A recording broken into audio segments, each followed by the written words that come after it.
ça m'a motivé, voilà, tout simplement pour être performant en club et garder une place de titulaire.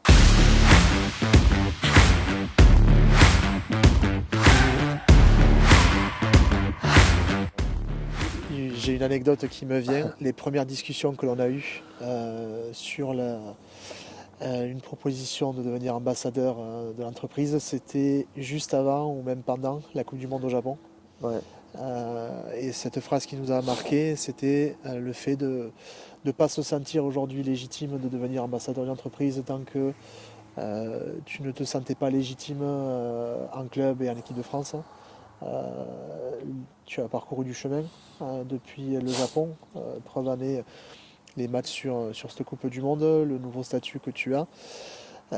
C'est le fruit de quoi? C'est le fruit d'un travail, c'est d'une ouais, exigence. c'est déjà qu'en 2019 j'avais 24 ans, donc j'étais aussi un peu plus jeune, un peu moins certainement mature, hein, et encore un peu foufou, mais en 4 ans il s'est passé beaucoup de choses et beaucoup d'étapes, notamment au niveau national en équipe de France, où j'ai été pas mal remis en question, où j'avais l'impression aussi de ne pas avoir ma chance. Donc ben, voilà, au quotidien, beaucoup de travail, savoir pourquoi on n'est pas sélectionné et surtout travailler les secteurs où on m'attendait à ce moment-là ben, pour montrer que je pouvais en faire partie aussi. Et puis après, du moment où on m'a donné l'occasion, il fallait à ce moment-là saisir l'occasion et c'est ce que j'ai réussi à faire. Et puis voilà, il y a eu aussi en club ces 2 dernières années beaucoup d'arrivées, beaucoup de remaniements sur le poste d'arrière ou sur le troisième rideau, arrière ailier. Donc ça aussi, ça a été important pour moi et ça m'a motivé de voir beaucoup de personnes, enfin beaucoup d'autres joueurs arriver et ça m'a motivé, voilà, tout simplement pour être performant en club et garder une place de titulaire. Je retrouve dans tes propos, je retrouve un sentiment qui nous anime aussi dans l'entreprise, c'est la recherche, recherche de l'excellence, tendre toujours vers mieux. Euh, Si tu avais un élément qui t'a marqué ou sur lequel tu as vraiment fait l'effort sur ces 4 ans pour atteindre le niveau que tu t'étais imposé, ça serait quoi comme petit secret? C'est pas forcément un petit secret, mais non, non, c'est, je pense, la remise en question que j'ai su faire ces 2 dernières années. Et surtout, voilà, au quotidien, changer ma façon de travailler, être plus exigeant envers moi-même, être plus sérieux, notamment au moment de faire les récupérations, des soins aussi, parce que quand on est jeune, on se dit toujours il n'y a pas besoin de récupérer ou il n'y a pas besoin de faire des soins, mais parce qu'on est jeune et que le corps n'a mal nulle part. Et plus on enchaîne les saisons, plus on se rend compte que c'est important. Et puis voilà, sur le terrain aussi, sur le terrain, passer un peu plus de temps euh, à travailler des secteurs où parfois on n'est pas performant. Et ça, c'est pas faire pour faire, c'est vraiment, tu vois, 10 minutes, un quart d'heure à la fin de chaque entraînement où je travaillais point par point ben, des choses qui pouvaient m'être reprochées.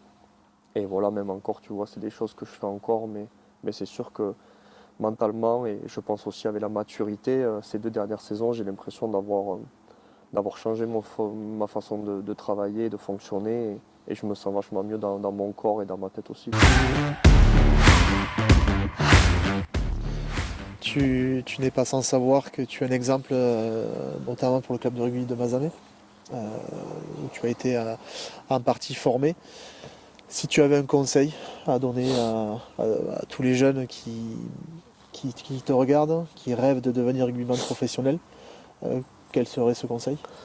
En partie formé, non, formé, tu peux le dire. J'ai passé toute mon école de rugby et même ma première année cadet. Et voilà, j'ai passé de super moments à l'école de rugby, notamment à Mazamet. Et quand j'étais jeune, à cet âge-là, bien évidemment que c'était un rêve de pouvoir devenir joueur de rugby professionnel. Mais de là, de passer du rêve à la réalité, je me posais pas tellement la question parce que je savais pas comment il fallait faire. Le conseil que je pourrais donner, c'est voilà, de croire en ses rêves et deux, de vivre de vivre les choses à 100%, à fond. Et puis si un jour une opportunité se présente, de la saisir et de croire en soi. C'est important. Voilà, moi, quand j'ai été détecté au début pour partir en sport-études, j'étais le seul joueur d'un club qui ne faisait pas partie de l'élite, entre guillemets. Et puis j'ai cru en moi.